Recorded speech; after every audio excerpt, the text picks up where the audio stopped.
Mom moved her friend and kids into my room, so I left to pay the bills at home, and now she's begging me to come back. Although living at home at the age of 23 wasn't exactly what I had planned for my life, it worked out for the most part. I wasn't simply lounging around playing video games and eating snacks. I was paying my rent, my mom's phone bill, and my power bill. I had my own place, home-cooked meals, and was able to concentrate on my freelance job without having to worry about large bills. I had even converted my room into a small studio for my content creation gigs, which I hoped would gain popularity soon. All in all, the arrangement was very fantastic. Everything was good until Kelly, my mom's best friend, moved in with her 2 children. I wasn't happy about it, but I could understand why. Kelly was going through a difficult divorce, and her husband was a total jerk, according to my mom, so they needed a place to stay, and our house was the best choice. They stayed in the guest room at first, and it wasn't a big deal. Sure, the kids were a little noisy, but I just closed my door and put on my headphones. I assumed it would only be temporary, only a few weeks until Kelly got back on her feet. I assumed that was the arrangement and didn't think much about it, but that quickly changed. The guest room wasn't very large, but it was sufficient for Kelly and her children to stay in for a time. I couldn't believe what I saw when I walked in one day after running some errands and saw something strange right away. My door was open and I could hear children laughing inside. My studio setup, including my pricey microphone, lighting, and camera, was pushed into a corner as if it didn't matter. Kelly's kids were running around like they owned the place. My desk chair was shifted, my bed was covered in toys, and one of the kids was on my computer. I was so shocked that I probably screamed, "What the hell is going on?" louder than I should have. "Calm your tits," my mother replied. "It's not a big deal. The kids needed more space, and your room is the biggest? It's only fair." My mother walked in and began berating me as if I was the one who was out of line. Fair? The room for which I was paying rent? She dismissed me as though I were being silly when I informed her that I wanted them out of my room right away, saying, "You're being selfish. They need to be comfortable." I couldn't believe what I was hearing. This wasn't about comfort, it was about respect. My room wasn't just a place to sleep, it was a place where I worked. I had spent more than $3,000 on my studio setup, so I couldn't just put it in a corner and forget about it. My mother was not amenable to my explanations, saying, "They're just kids, they want to play on your computer, stop making such a fuss." I quickly put an end to that notion, saying, "They are not touching my equipment in any way, and if they do, I'm in serious trouble." Kelly then said, "Oh, come on. They're just curious, and you can't blame them. Maybe if you weren't so stiff, they'd listen to you." I was shocked. I wasn't uptight, I was just trying to protect the things I had worked so hard to acquire. I told Kelly bluntly that her children couldn't touch my belongings and that I would hold her accountable if they did. Kelly called me selfish, and my mother agreed. All of a sudden, I was the villain in my own house.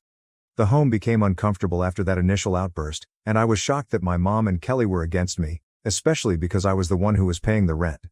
However, I assumed that after they calmed down, they would see how absurd this was. I tried to talk to my mom again the following day, explaining how important my studio equipment was to me both financially and professionally. Freelancing isn't just a pastime, it's my job, and I couldn't function without it, and it would take months or maybe years to replace it.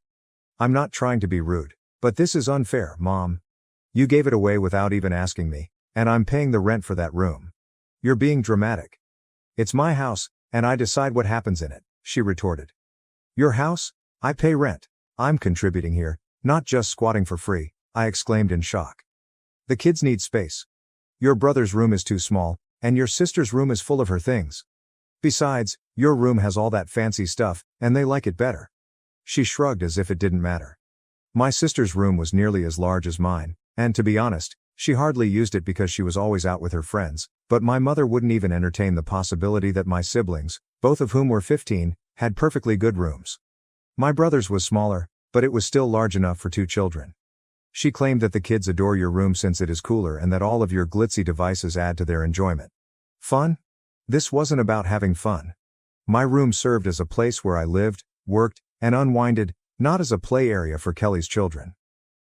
"What, are you going to replace anything if they break it?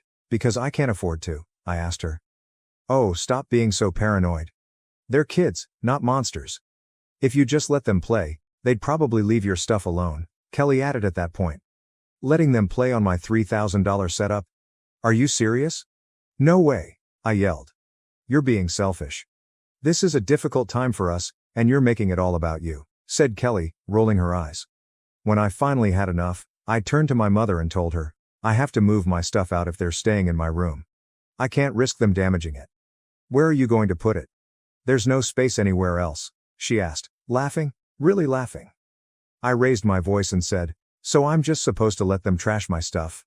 How is that fair? Life is unfair. You're an adult, you should be able to handle a little inconvenience, my mother said, shaking her head. A minor annoyance? No, it was disrespectful to be evicted from my own room. I had paid rent for that space, and now I was not only unable to use it, but I was also prohibited from entering my room, which my mother claimed was their space now, and that I had no right to enter.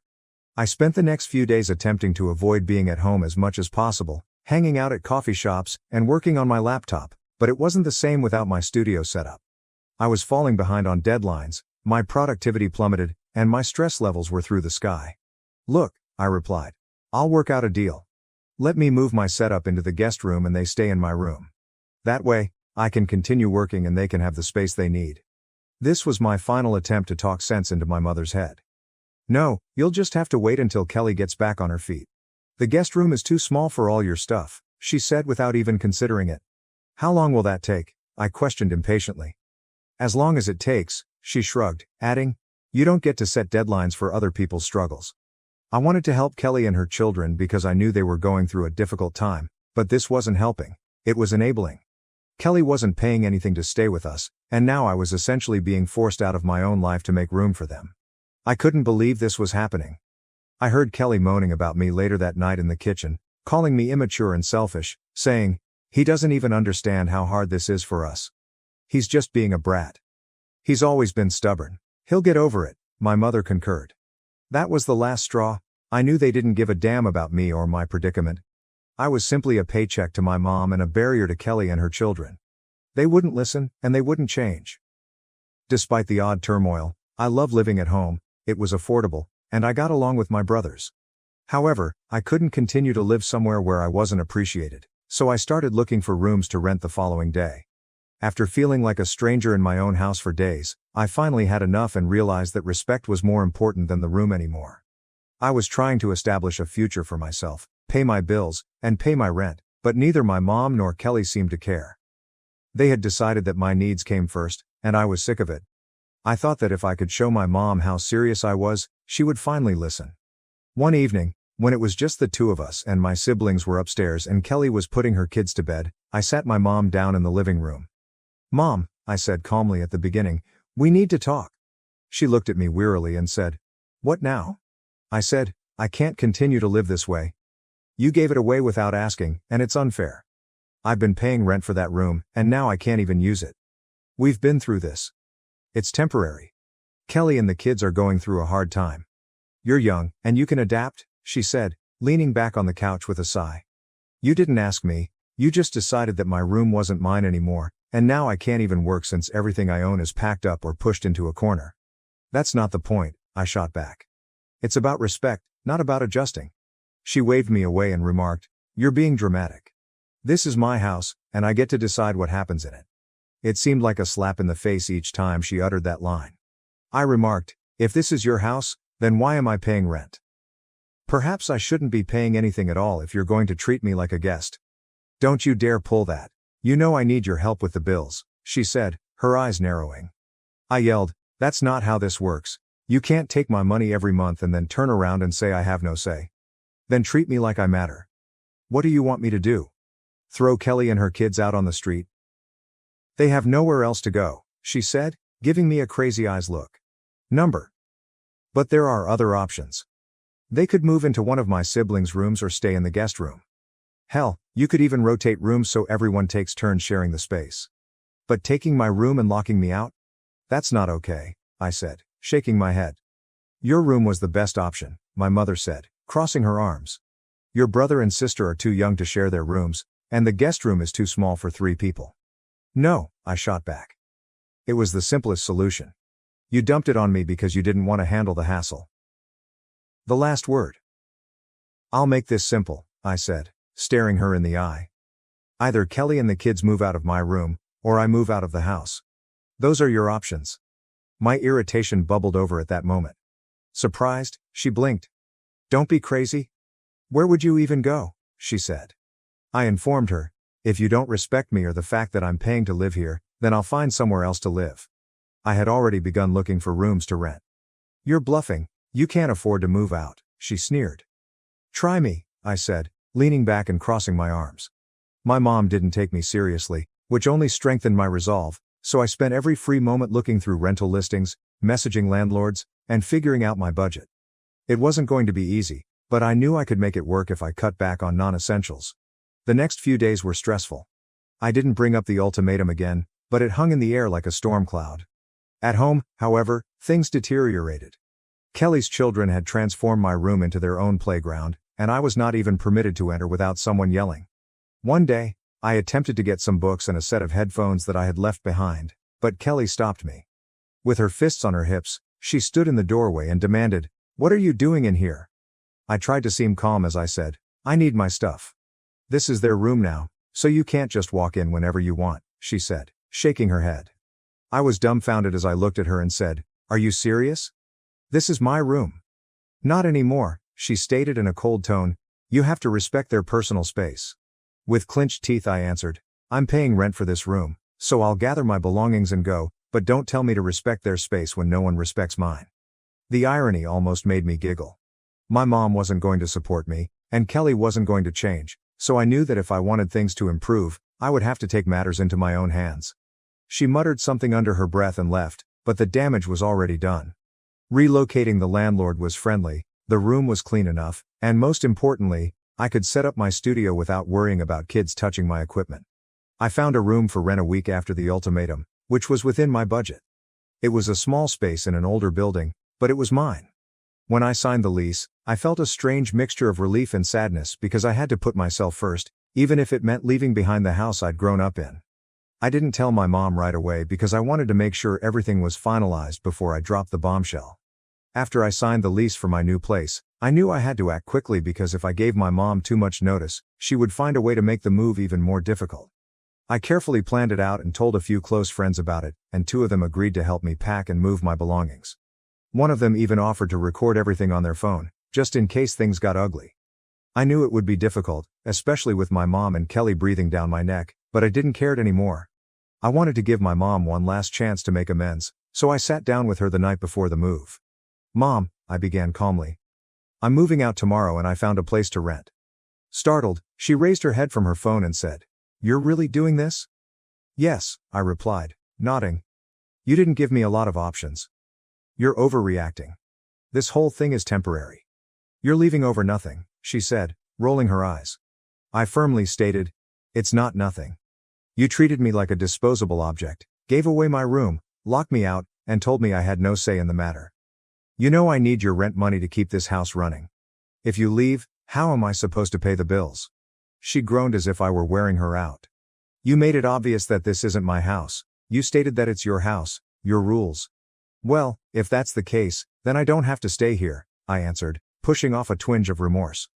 "So you're just going to leave us high and dry?" She glared at me. I shrugged and said, "I don't owe you anything. You can ask Kelly, or her husband, since they're still married, to start paying the rent." I decided to leave after she gave me a chilly glance and returned to her phone without saying anything else.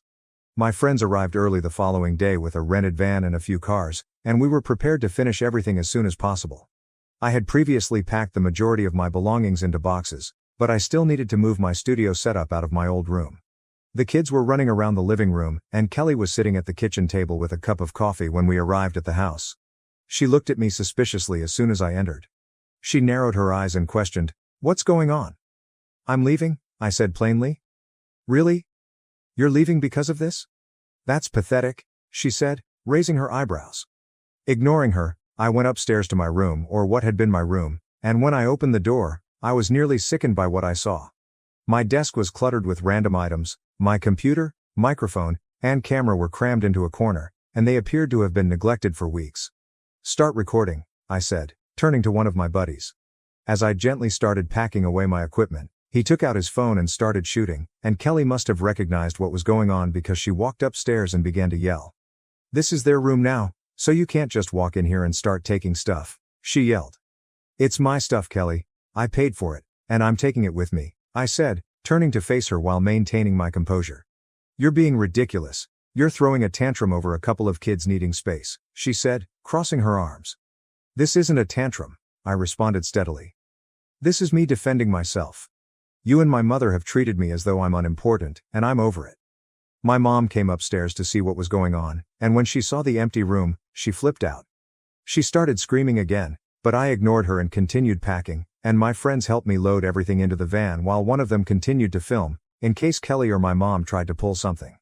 She said, her voice trembling with rage, "You're really leaving us just because you didn't get your way?"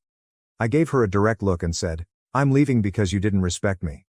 You made it clear that I'm not a priority here, so I'm making myself a priority. I paid rent for this room, and you gave it away without even asking." "Don't, I've made my decision," I said, holding up a hand as she opened her lips to disagree. Kelly stood in the doorway, her arms crossed, gazing at me as I carried the last box out to the van. "Good luck out there," she murmured cynically. "Because when things get tough, you'll realize how selfish you've been."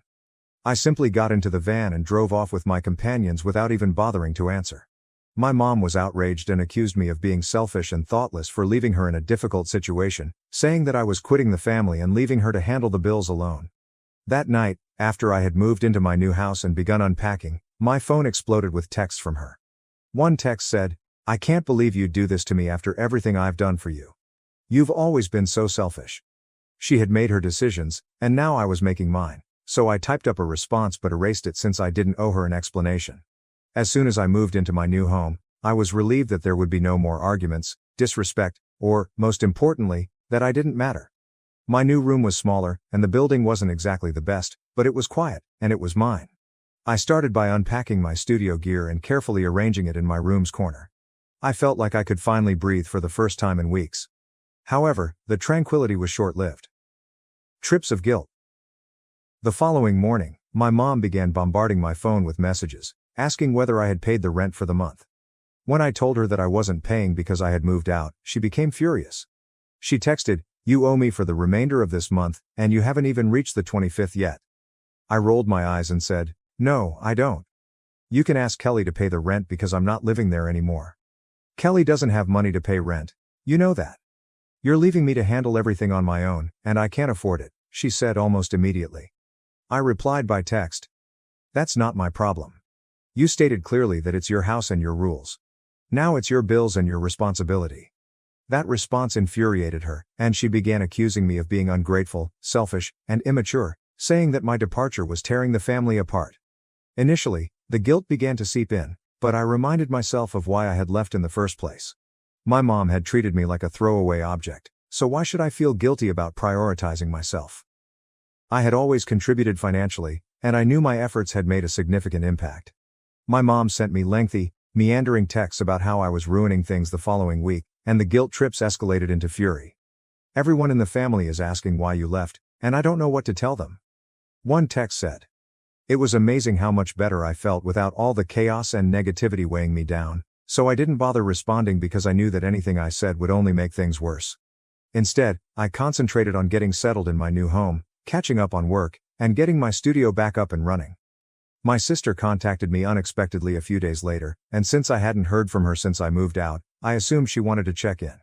However, as soon as I answered, I knew she had other plans. She skipped the small conversation and exclaimed, "Mom is really upset. She says you're not paying rent this month, and now she's freaking out about the bills." I said calmly, "I'm not living there anymore. Why should I pay rent for a place I'm not living in?" My sister countered, "But you know she can't afford it without you. Why stop now? You've always helped out." I told her straight out. Because she didn't respect me. She gave away my room, locked me out, and treated me like I didn't matter. I'm enough of being taken advantage of. It's not that easy. Mom is just trying to help, and Kelly is going through a lot, my sister groaned. I replied, "I understand that, but why does assisting Kelly mean that I'm being taken advantage of? I paid the rent for that room, so I had every right to keep it." My sister added pathetically, "She's just stressed out and didn't mean to screw you over." I retorted, "So am I, but nobody gave a damn when I was being forced out of my own room." I could tell she was stuck in the middle, but I wasn't going to allow her shame me into changing my opinion, so I hung up after we spoke for a few more minutes, largely about her school-related issues. A final stunt. My mother began to cut off her texts as the days passed. I believe she understood I wouldn't back down, but she did one more thing that made me glad I had left. I received a text message one morning saying, "Hey, I heard about the drama with your mom. Are you okay?" From a relative I hadn't spoken to in years. I asked them what they were talking about, confused, and they sent me a screenshot of one of my mom's Facebook posts. She portrayed me as the bad guy in it, saying that I had abandoned her and the family when they were in need, omitting the part where she gave away my room, of course, and making it seem as though I had departed out of pure resentment. I was incensed. Arguing with me in private was one thing, but sharing our private problems on the internet? That was too much. I didn't reply to the post because I thought it wasn't worth the trouble. If she had to play the victim, then let her. I knew the truth, and so did the people who really mattered. My mom still texts me occasionally, but I limit the conversation to neutral subjects and keep it brief. I've learned to set boundaries and am no longer allowing her to guilt trip me. Now, a month later, I'm completely settled in my new place, my work is back on track, my stress levels are significantly lower, and I'm finally beginning to feel like myself again. If my mom couldn't give me the respect I deserve, I had to find it somewhere. Moving out was the best thing I could have done for myself, and I'm not looking back. Do I feel awful about leaving? Sometimes. Yes, it's terrible that things had to end this way, but I don't regret my choice. Thank you for watching. If you haven't subscribed yet, please do so and hit the notification bell to stay updated with more shocking real-life stories happening around you.